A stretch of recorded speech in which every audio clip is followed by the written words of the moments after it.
벌써 14회? 참 빠릅니다. 하지만 준비를 하는 데는 정말 몇 개월이 걸렸다는 거 여러분 알아주시기 바랍니다. 자, 이제 지난 시간에 말씀드렸던 것처럼 장애를 갖고 있었던 정치인, 그것도 굉장히 영향력을 발휘했던 정치인에 대해서 소개를 해드리겠습니다. 어떤 분들이 계실지 아마 여러분들 조금씩은 그럴 수도 있겠구나, 그분이 나오지 않을까 이렇게 기대를 하실 것 같네요. 그럼 시작해 보겠습니다. 자, 정치계에서 인사이드로 활동했던 장애 정치인들을 소개해 드리겠습니다. 2016년도에 우리나라에 온 아르헨티나의 부통령 가브리엘라 미체티입니다. 휠체어를 사용하죠. 공무원으로 근무하다가 30살 때 교통사고로 척수장애를 갖게 된 후에 정치를 시작했다고 합니다. 부에노스아이레스의 부시장도 하고요. 연방 상원의원으로 활동하다가 2015년도에 마크리 대통령 후보의 런닝메이트로 선거를 치렀습니다. 우리나라에는 부통령 제도가 없지만 부통령 제도가 있는 데는 다 런닝메이트로 부통령이 함께 이렇게 선거를 나오게 되죠. 근데 이 마크리가 당선이 됐어요. 대통령이 된 거죠. 그러니까 당연히 미체티도 부통령이 됐습니다. 이 사진 내보세요. 서로 환호하는 모습 정말 아름답지 않습니까? 마크리 정말 고맙다는 생각이 듭니다. 자, 미체티는 2019년도에 우리나라를 다시 찾아왔는데요. 왜 이렇게 관심이 많으냐 하고 그 이유를 기자들이 묻자 한국의 교육과 한류 문화를 배우고 싶어서라고 합니다. 우리나라의 교육열이 굉장히 높은 것에 대해서 놀라는 그런 세계인들이 참 많습니다. 교육열이 높은 건 좋은데 교육의 내용의 좀 질도 좀 높아졌으면 좋겠다는 생각이 들어요. 자, 처음에 두 번째로 소개해 드릴 사람은 캐나다의 장 크레티앙이라는 아주 훌륭한 정치인입니다. 이 사람은 안면마비, 안면 좀 이렇게 일그러진 듯이 보이죠? 그리고 한쪽 귀가 안 들렸고요. 발음이 불분명한 언어장애도 있었습니다. 시골의 아주 가난한 가정에서 태어나서 변호사로 일하다가 29살에 하원 의원에 당선이 돼서 정치를 시작했는데요. 1968년부터 장관을 10번이나 했고 1993년부터는 총리를 무려 3번이나 할 정도로 국민들의 사랑을 받았습니다.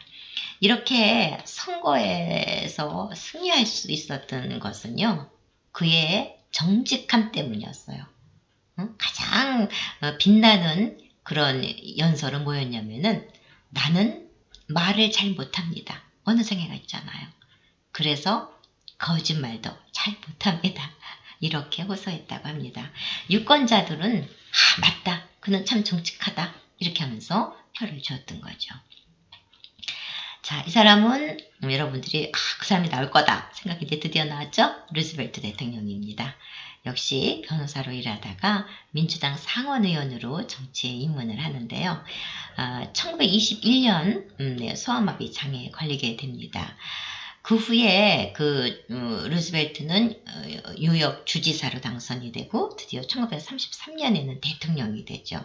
그러니까 정치에 입문해서 정치활동을 막 시작할 때 소아마비에 걸려서 이제 보행이 불편해요. 그러니까 처음에 조금 걸었었는데 나이가 들면서는 휠체어를 사용하게 됐거든요.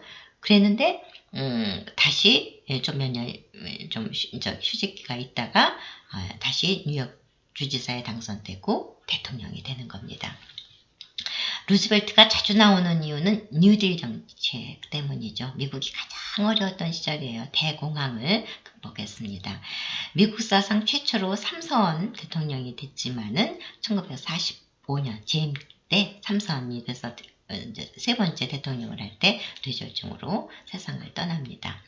루즈벨트에는 국내외에 많은 정적들이 있어요. 정치인들한테는 다 정적들이 있어요.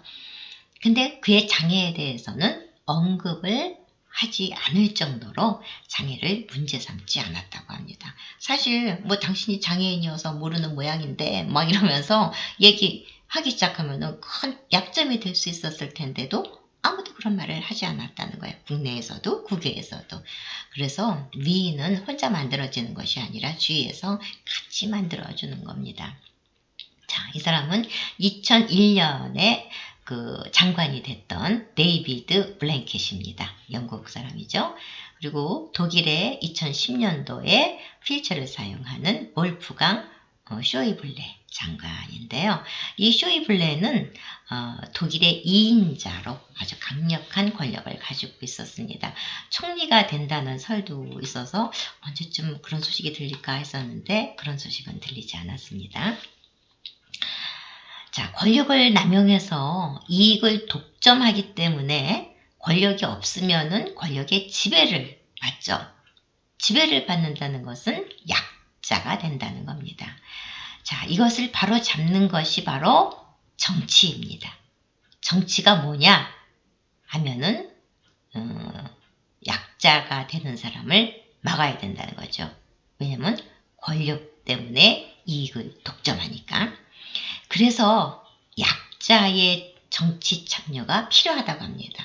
그러니까 사람들은 뭐 장애인, 청소년, 그러니까 청년 대표, 옛날엔 여성, 이렇게 약자다 해가지고 그 사람들을 정치에 비례대표를 주고 이런 구도를 잡았는데 왜 그랬는지를 잘 모르는 거예요. 이유를. 왜냐하면 약자 정치 참여를 해야 되는 이유는요. 바로 약자를 없애기 위해서입니다. 왜 약자가 됐느냐 하면은 권력이 독점돼 있었기 때문이거든요. 그죠? 이미 헤게모니를 쥐고 있었던 기득권층이 독점하고 있으니까 독점하면서 모든 권력을 가지고 있으면서 지배를 하니까 지배를 한다는 건 피지배 계급이 있다는 거잖아요. 그래서 권력이라고 하는 것을 서로 나누기 위해서 약자를 없애기 위해서 약자들이 정치 참여를 해야 되는 건데 우리는 마치 마스코트처럼 하나씩 끼워넣기 식으로 어떤 때 끼워넣기도 안 하고 그렇게 돼서 문제죠. 자, 우리나라도 장애인 비례대표로 정치인이 됐지만은 이것을 토크니즘이라고 합니다. 그러니까 배제된 집단 구성원 가운데 소수만 받아들여서 구색 맞추기를 하는 것. 그러니까 구색만 맞추다 보니까 실효가 없어요. 이 토크니즘 갖고는 절대로 실효를 거둘 수가 없어요. 참 정치인이 돼야 되는 거죠. 그래서 나폴레옹이 뭐라고 말했냐면은 지도자는 희망을 파는 장사꾼이다. 이렇게 말을 했는데 정치인들은요. 국민들한테 희망을 주면서 그냥 말로만 희망을 주면 안 돼요. 그 희망을 실현시켜줘야 돼요. 아, 정말 그렇게 되는구나 하는 것을 보여줘야 된다는 거예요. 그래서 우리도 장애 정치인들이 제대로 정말 정치인답게 정치를 해서 정치계 인사이드로서의 역할을 해야 된다. 우리는 요새 인싸, 아싸 이러는데 우리는 장애인 정치인들이 그동안 아싸에 속했었거든요. 아싸는 아무리 구색 맞추기로 토크니즘에 의해서 한두 명 있어도 역할을 못해요. 정말 정치계 인싸가 돼야지 된다는 정치력을 발휘하고 약자가 없어진다는 겁니다.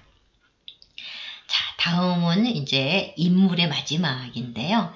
세상을 빛내준 사람들을 만날 것입니다. 장애하고 관련이 그렇게 없지만 약자들을 위해서 어려운 사람들을 위해서 일했다는 점에 대해서는 우리가 한번 생각해 볼 문제입니다. 왜 콜 거기서 자고 있으면 어떡해. 강의 다 끝나가는데. 제가 좀 방심했나 봅니다. 콜을 이렇게 세웠어야 되는데 콜이 굉장히 열심히 공부할 수 있도록 여러분들 화이팅 많이 해주세요. 자, 그럼 다음 시간에 만나 뵙겠습니다.